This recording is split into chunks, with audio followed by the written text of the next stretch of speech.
Good morning. আজ আমরা তাওয়াংয়ে রয়েছি। তাওয়াং থেকে আজ আমরা তাওয়াংয়ের সাইট সিং যা আছে সেগুলো সব দেখার চেষ্টা করব। আপনারাও আমাদের সঙ্গে দেখতে থাকবেন। তাওয়াংয়ের গেস্ট হাউস থেকে চারদিকের ভিউটা আপনাদের সামনে তুলে ধরছি। অরুণাচলের শেষ পর্বে ভিডিওটি শুরু করার আগে এখনও যারা আমাদের চ্যানেলটি সাবস্ক্রাইব করেননি এখনই সাবস্ক্রাইব করে দিন, যাতে আগামী দিনে আরও নতুন নতুন ভিডিও আপলোড করতে অনুপ্রেরণা পাই। গত দুটি পর্বের ভিডিও এখনও যারা দেখেননি ডেসক্রিপশন বক্সে সেগুলোর লিঙ্ক দিয়ে দিলাম। আমরা এখন তাওয়াং মার্কেটের ওপর দিয়ে যাচ্ছি। পাহাড়ি শহরে ছোট্ট একটি মার্কেট। আজকে আমরা তাওয়াং সাইট সিন করব। প্রথমেই আমরা যে লোকেশনটায় যাব সেটা তাওয়াং মনেস্ট্রি।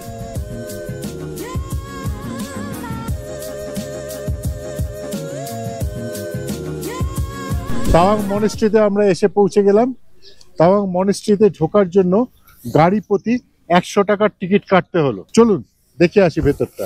প্রায় 10,000 ফুট উচ্চতায় অবস্থিত অরুণাচল প্রদেশের এই তাওয়াং মনেস্ট্রিটি দেশের সর্ববৃহৎ এবং এশিয়ার মধ্যে দ্বিতীয় বৃহত্তম বৌদ্ধ বিহার। 1680 থেকে 81 সালে পঞ্চম দালাই লামার নির্দেশে মেরেক লামা গ্যামস্টো এইটি প্রতিষ্ঠা করেন। 1914 সাল পর্যন্ত ভারতের এই অঞ্চলটি তিব্বতের নিয়ন্ত্রণে ছিল। 1913-14 সালের সিমলা চুক্তির ফলে এলাকাটি ব্রিটিশ রাজের অধীনে আসে। বৃহৎ প্রাসাদের মতো নির্মিত এই বৌদ্ধ বিহারটি 65টি আবাসিক কোয়ার্টার সহ 3 তলা বিশিষ্ট। এর আশেপাশে 700 সন্ন্যাসীর থাকার জন্য আবাসিক ভবন আছে। এখানকার লাইব্রেরিতে কাঙ্গিউর এবং টেঙ্গিউর নামক দুটি মূল্যবান ধর্মগ্রন্থ আছে। এটি বৌদ্ধ সংস্কৃতি অধ্যয়নের একটি কেন্দ্র।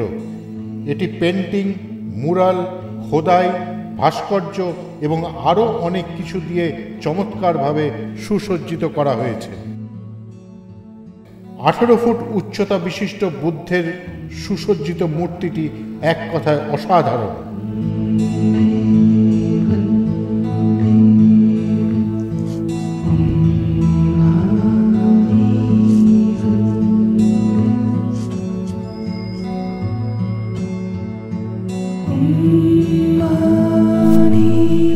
তাওয়াং মনেস্ট্রির ওপর থেকে ভিউটা আপনাদের সামনে তুলে ধরলাম।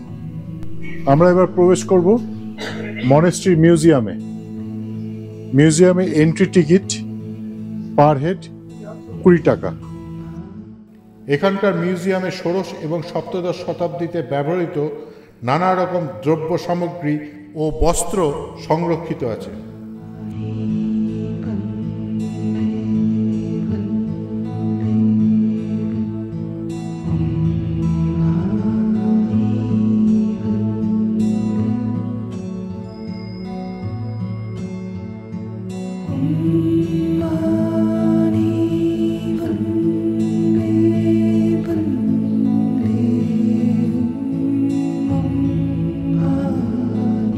আমরা তাওয়াং মনাস্ট্রির পরে আর একটা জায়গায় এসেছি। এটাও একটা মনাস্ট্রি। এটা সম্পূর্ণ মহিলাদের দ্বারা পরিচালিত।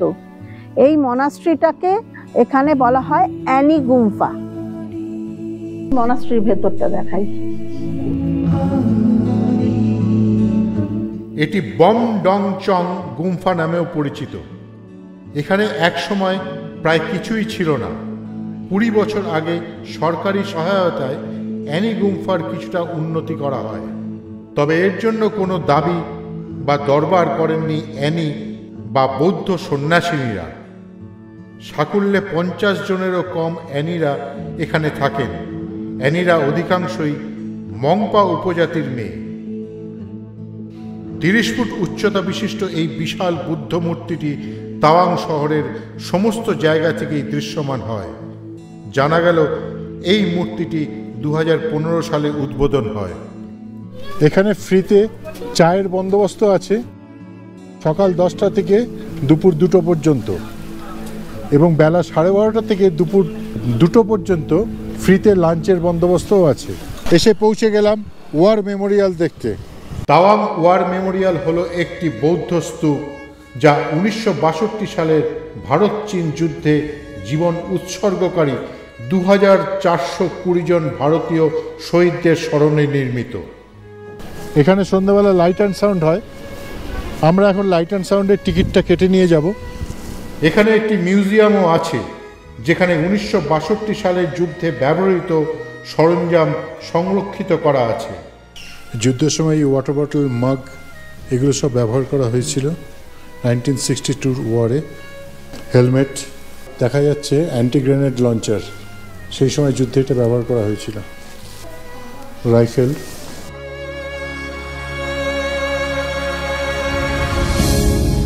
ওয়ার মেমোরিয়ালের লাইট অ্যান্ড সাউন্ডের টিকিট আমরা কেটে নিলাম।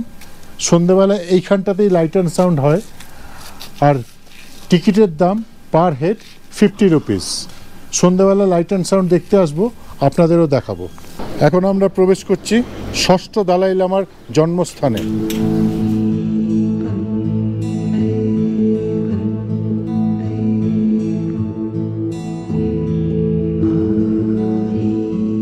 जाने कितने गुमराहों को मंजिल तक पहुंचाते हिंदुस्तान, और सिर्फ हिंदुस्तान।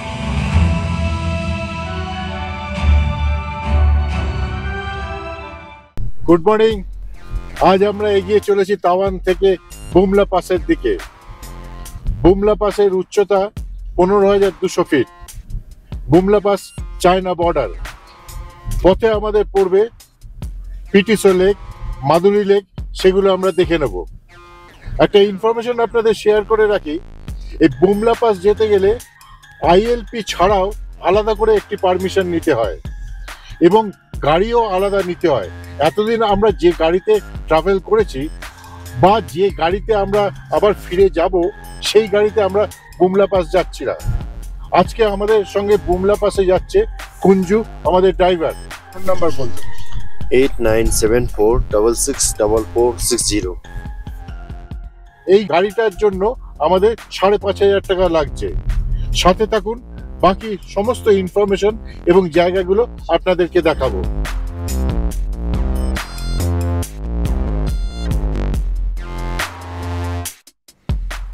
রাস্তার পাশে চমড়ি গাই দেখা যাচ্ছে।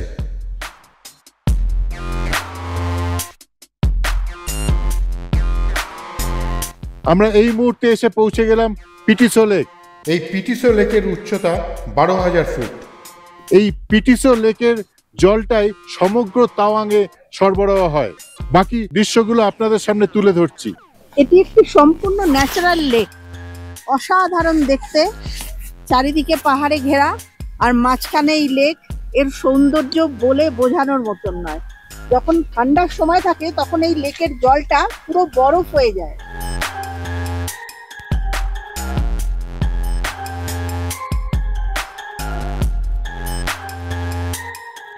এই দুর্গম জায়গায় ভারতীয় সেনারা তারা কিন্তু বুক চিতিয়ে দাঁড়িয়ে রয়েছে আমাদের জন্য।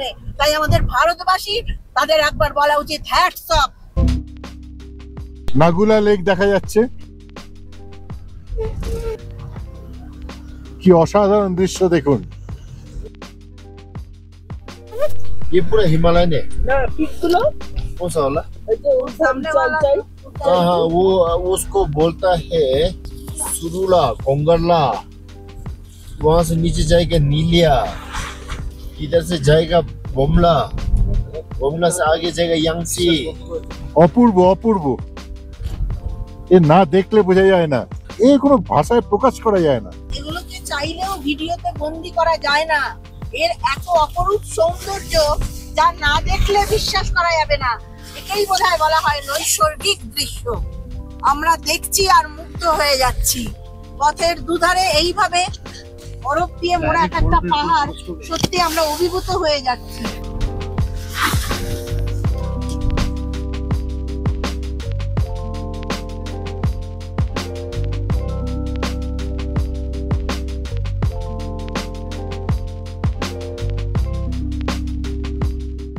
আমরা এখন এসে পৌঁছে গেলাম সাঙ্গেতসার লেকের কাছে।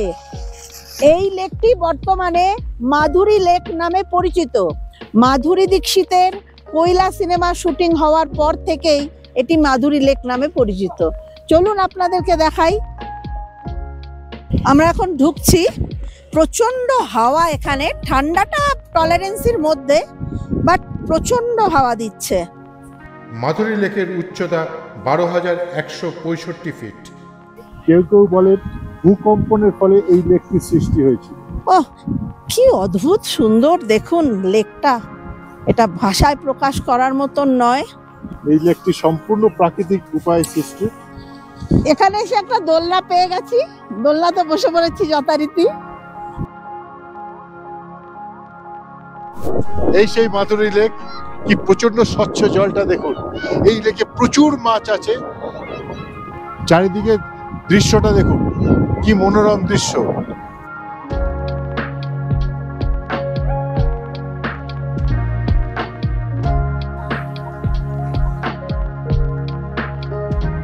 মাধুরী লেকের উপর দিয়ে দেখুন চলছে গোল্ডেন ডাক, একে বলা হয়। এটা মানে সবসময় দেখা যায় না, মাঝে মাঝে এই ডাকটা দেখা যায়। আমাদের খুব সৌভাগ্য বলবো, আমরা এমন একটা টাইমে এসেছিলাম যে দেখলাম দুটো ডাক কি সুন্দর উড়ে এসে জলের উপরে ভাসছে। প্রচন্ড ঠান্ডার সময়ও এগুলো ডাক এখানে আসতে দেখা যায়, আর তখন এখানকার যে জলটা সেটা সম্পূর্ণ বরফ হয়ে যায়। মাধুরী লেক দেখে আমরা এখন এগিয়ে চললাম বুমলা পাসের দিকে।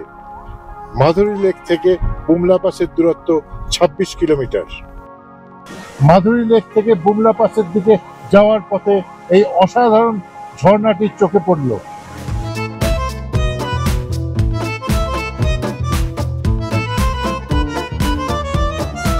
বুমলা পাস যাওয়ার পথে 100-এরও বেশি বিভিন্ন রকমের লেক দেখতে পাওয়া যায়।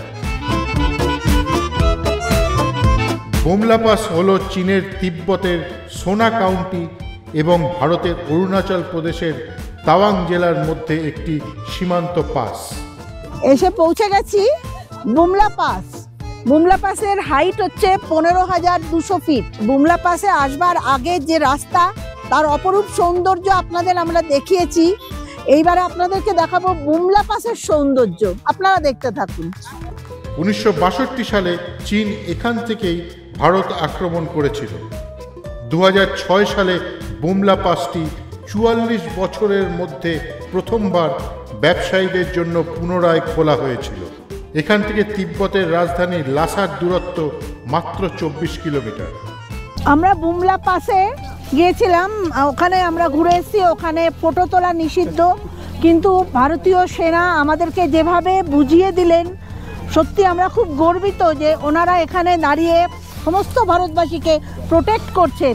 পতাকার নিচে দাঁড়িয়ে রয়েছি, এই জায়গাটাতে ছবি তোলা অ্যালাউড, সেই জন্য এখানে কিছু ছবি তুলছি, যেটা আপনাদের সামনে আমরা তুলে ধরবো। এই যে জায়গাটা আমরা রয়েছি একদমই তো বুমলা পাসের কাছেই। এখানে -1 টেম্পারেচার, বরফের সাম্রাজ্যে এসে হাতে বরফ না নিয়ে পারলাম না, বরফ নিয়ে নিলাম হাতের মধ্যে। এই দেখুন কি অবস্থা, ঝুরঝুর করে ভেঙে পড়ছে। আমরা এখন যেখানটায় দাঁড়িয়ে আছি, এটা হচ্ছে সুবেদার যুগেন্দর সিং পিভিসি মেমোরিয়াল, ওনার স্মৃতির উদ্দেশ্যে এখানে তৈরি করা রয়েছে। আমরা সেখানেই দাঁড়িয়ে আছি।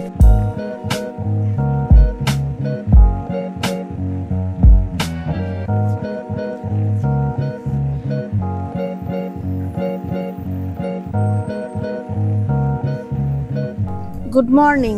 গোল্ডেন ক্যানভাসের পক্ষ থেকে আপনাদের জানাই অনেক অনেক শুভেচ্ছা। আজ আমরা চলেছি বমডিলার পথে, আর পিছনে ছেড়ে রেখে দিয়ে যাচ্ছি অনেক অনেক দেখা রডোডেনড্রন আর বরফ আবৃত পাহাড়কে। অদ্ভুত স্মৃতি নিয়ে আমরা এখন চলেছি বমডিলার পথে। তাওয়াং থেকে বমডিলার দূরত্ব 182 কিলোমিটার। যাওয়ার পথে আপনাদের দেখাবো নবনির্মিত সেলা টানেল। বমডিলা যাওয়ার পথে পাহাড়ের গায়ের অসাধারণ সৌন্দর্যকে ক্যামেরায় ধরে রাখলাম।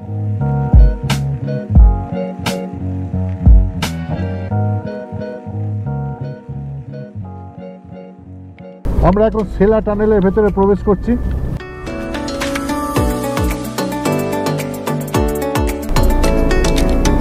এই টানেলটি বিশ্বের দীর্ঘতম ডাবল লেন টানেল। প্রচণ্ড শীতের সময়ও এই টানেল খোলা থাকে। এটি NH-13 সাথে একটি 12.4 কিলোমিটার রাস্তা দ্বারা সংযুক্ত। নতুন এই টানেলটি হওয়ার ফলে দিরাং ও তাওয়াংয়ের মধ্যে 10 কিলোমিটার দূরত্ব কমে গেছে। টানেলটি 9 মার্চ 2024 প্রধানমন্ত্রী নরেন্দ্র মোদী উদ্বোধন করেন। এই মুহূর্তে আমরা দাঁড়িয়ে আছি বমডিলা মনেস্ট্রির সামনে। দেখুন, আপনাদের সামনে ছবিটা তুলে ধরছি। চারপাশটা কি অপূর্ব পরিবেশ দেখুন। এই বমডিলা মনেস্ট্রিটি 1965 সালে নির্মিত হয়।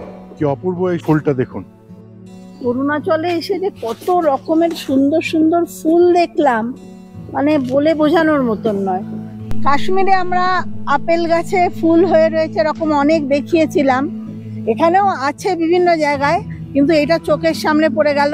বমডিলা মনাস্ট্রিতে রয়েছে অ্যাপেল ট্রি এবং তার ফুলগুলো দেখুন কি অসাধারণ। বমডিলা মনাস্ট্রিতে ঢুকছি, দেখুন কি অদ্ভুত সুন্দর কাজগুলো দেখুন। ভেতরে বিশাল প্রার্থনা হল আছে যা লামারা প্রার্থনার কাজে ব্যবহার করেন। ভিতরে গৌতম বুদ্ধ।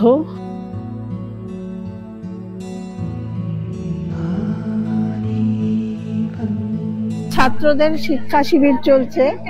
মনেস্ট্রি থেকে পুরো বমডিলা শহরটা দেখা যাচ্ছে। বমডিলা স্টেডিয়াম, বমডিলাতে হোটেল সিগাল। আজকে রাত্রির মতো এখানেই আমরা থাকবো। আপনাদের রুম ট্যুরটা করাচ্ছি। এ দেখুন, একটা ডাবল বেডেড রুম রয়েছে। এটা বেডটা যথেষ্ট বড়, দুজনের জায়গায় তিনজনও ইচ্ছা করলে ঘুমাতে পারবে। একটা বেড সাইড টেবিল দেওয়া রয়েছে। এখানে রয়েছে একটা টিভি, তার নিচে একটা সোফা দেওয়া আছে বসবার জন্যে। এখানে একটা বড় ওয়ার্ড্রোব করা রয়েছে, যেখানে নিচে শুও রাখা যাবে, প্লাস ওয়ার্ড্রোবের মধ্যে সমস্ত জিনিসপত্র রাখা যাবে। এখানে একটা মিরর দেওয়া আছে, ওয়ার্ড্রোবের ঠিক অপোজিটে একটা মিরর দেওয়া রয়েছে। বাথরুমটা যথেষ্ট বড়। এখানে বেসিন আছে একটা বাথরুমে, কমোড, গিজার দেওয়া আছে, সব ফেসিলিটিস আছে, প্লাস বাথরুমটা খুবই পরিষ্কার পরিচ্ছন্ন। বাইরের ব্যালকনি থেকে ভিউটা খুবই সুন্দর। দেখুন, পাহাড়ের উপরে এখান থেকেই দেখা যাচ্ছে মনাস্ট্রি রয়েছে। এখানে বুদ্ধিস্টই বেশি, ফলে প্রচুর মনাস্ট্রি এখানে, এবং প্রতিটা মনাস্ট্রি ছোট হোক বড় হোক খুবই সুন্দর। বমডিলাতে হোটেল সিগালে আজকের ডিনারে আমি নিয়েছি রুটি এবং chilli chicken. Good morning, golden ক্যানভাসের পক্ষ থেকে আপনাদের জানাই অনেক অনেক শুভেচ্ছা। আজকে আমরা বমডিলা থেকে গৌহাটির উদ্দেশ্যে যাচ্ছি। বমডিলা থেকে গৌহাটির দূরত্ব হচ্ছে 333 কিলোমিটার। আমরা মোটামুটি সকালবেলা 7:30টার সময় ওখান থেকে বেরিয়েছি। 3টে 3:30 বেজে যাবে মনে হয় গৌহাটি পৌঁছাতে। তো রাস্তার যা সৌন্দর্য, এই সৌন্দর্য বলে বোঝানোর মতন নয়। অরুণাচলের রাস্তাঘাট এত সুন্দর হয়ে গেছে, আপনারা আসতে চাইলে আপনারা ভাবনায় আনতেই পারেন, কোনো অসুবিধা নেই। মোটামুটি ধরুন আমরা কাটিয়ে ফেললাম 8-9 দিন, আমাদের কোনো অসুবিধাই হলো না। এবং আজকে মনটা খুব খারাপ যে আমরা গৌহাটি চলে যাচ্ছি এবং কালকে আমাদের সেখান থেকে ট্রেন ধরতে হবে বাড়ির উদ্দেশ্যে। আর এই কদিন ধরে আমাদের সঙ্গে দিলীপ দা এত সহযোগিতা করেছেন এবং এত সুন্দরভাবে আমাদের সমস্ত জায়গা ঘুরিয়েছেন।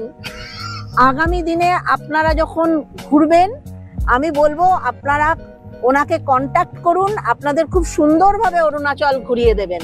শুধু অরুণাচল নয়, আপনারা যদি আসাম, মেঘালয় এইসব জায়গায় ঘুরতে আসেন, সেক্ষেত্রেও আপনারা দিলীপের সঙ্গে যোগাযোগ করতে পারেন। দিলীপ, তোমার ফোন নাম্বারটা বলে দেওয়ার পর। 7896435372। এই নাম্বারে আপনারা যোগাযোগ করলে দিলীপের সঙ্গে কথা বলতে পারবেন ডাইরেক্টলি। আরো একটা ইনফরমেশন আপনাদের শেয়ার করে রাখি, দিলীপ শুধু কিন্তু গাড়ির বন্দোবস্ত করে দেয় না।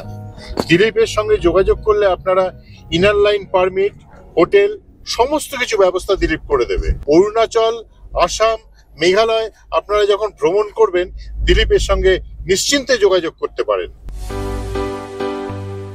এই জায়গাটিকে তেঞ্জিং গাঁও বলা হয়। 1962 সালের যুদ্ধের সময় দালাই লামা তিব্বত থেকে এসে এখানেই আশ্রয় গ্রহণ করেন। এখানে প্রচুর টিবেটিয়ান বসবাস করেন। যে অপূর্ব রাস্তাটা দেখুন একবার, এত সুন্দর প্রাকৃতিক সৌন্দর্য, চোখ ঘুরিয়ে যাওয়ার মতো। আমরা এখন ভৈরবকুণ্ডর মধ্যে দিয়ে, মানে ভৈরবকুণ্ডর পরেই হচ্ছে গিয়ে ভুটান, আমরা সেই জায়গায় এসে পৌঁছেছি। এই পাঁচিলটা রয়েছে সামনে, পাঁচিলের ওই পাশটা হচ্ছে গিয়ে ভুটান। আধার কার্ড দেখিয়ে আমরা তো অনুমতি নিলাম ভেতরে প্রবেশ করার জন্য। আমরা ভাবতেও পারিনি যে আমরা ভুটানের এই জায়গাটাও ঘুরে চলে যেতে পারবো। যতই হোক না কেন আমরা ভুটানের মধ্যে দাঁড়িয়ে আছি। আমরা রয়্যাল ভুটান গভর্নমেন্টের ফলকের সামনে দাঁড়িয়ে আছি। কি অসাধারণ feeling! Royal government of Bhutan. Guwahati যাওয়ার পথে দুপুরের লাঞ্চ আমরা এখানেই করলাম। লাঞ্চে নিয়ে নিলাম থালিতে আছে ভাত, আলু সেদ্ধ, শাক ভাজা, বেগুনি, কালি ডাল, প্লেন ডাল, সবজি, পায়েস, আর এই বোড়ালি মাছ, রুই মাছ ভাজা। এসে পৌঁছে গেলাম গৌহাটি টুরিস্ট লজের সামনে। আজকের মতো এখানেই আমাদের রাত্রিবাস। আগামীকাল আমাদের কলকাতার ট্রেন। রিসেপশন।